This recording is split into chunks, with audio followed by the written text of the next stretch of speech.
गली गली में घर घर तक विट्ठल नाम की गूंज पहुंचाते लोकगायक का नाम आते ही आंखों के सामने मराठी भाषा के सर्वश्रेष्ठ संत कवि तुकाराम का चित्र उभरता है। उनके अभंग जन जन के कंठ में बसे हैं और यह संदेश भी कि प्रभु को अपने जीवन का केंद्र बना। प्यार की राह पर चलो, दीनों की सेवा करो और देखोगे कि ईश्वर सब में है। संत कवि तुकाराम 1608 से 1650 पुणे के देहू कस्बे के छोटे से कारोबारी परिवार में 17वीं सदी में जन्मे थे। उन्होंने ही महाराष्ट्र में भक्ति आंदोलन की नींव डाली। तुका ने एक रात स्वप्न में 13वीं सदी के चर्चित संत नामदेव और स्वयं विट्ठल के दर्शन किए। संत ने तुका को निर्देश दिया, तुम अभंग रचो और लोगों में ईश्वर भक्ति का प्रसार करो। ग्रंथ पाठ और कर्मकांड से दूर रहकर तुका ने प्रेम के जरिए आध्यात्मिकता की खोज को महत्व दिया। उन्होंने अनगिनत अभंग लिखे। मराठी में लिखी कविताओं के अंत में लिखा होता तुका मन्हे, यानी तुका ने कहा।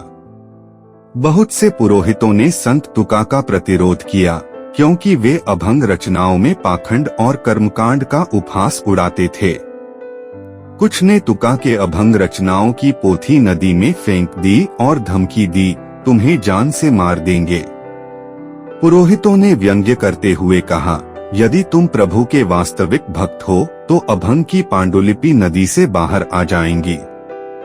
आहत तुका भूख हड़ताल पर बैठ गए और अनशन के 13वें दिन नदी की धारा के साथ पांडुलिपि तट पर आ गई।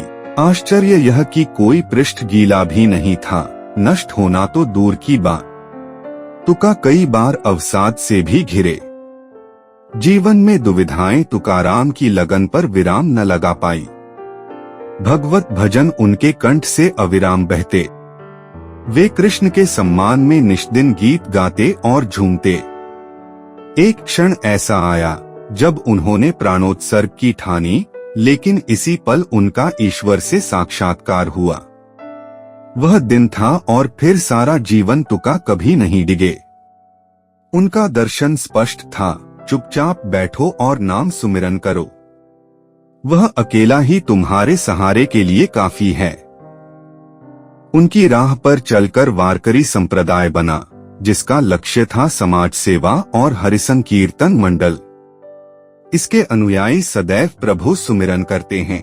आषाढ़ के महीने में विट्ठल दर्शन के लिए पंढरपुर की वारी यात्रा का समय आता है तो पहले आलंदी ग्राम से ज्ञानदेव की पालकी चलती है, बाद में देहू ग्राम से तुकाराम की पालकी आती है और ये दोनों पंढरपुर तक जाते हैं।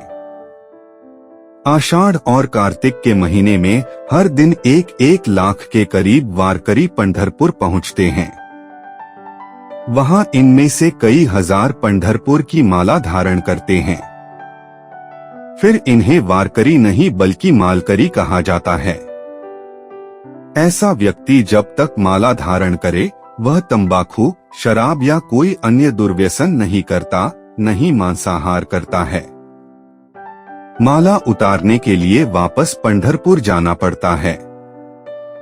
तुका ने कितने अभंग लिखे, इनका प्रमाण नहीं मिलता, लेकिन मराठी भाषा में हजारों अभंग तो लोगों की जुबान पर ही हैं। पहला प्रकाशित रूप 1873 में सामने आया।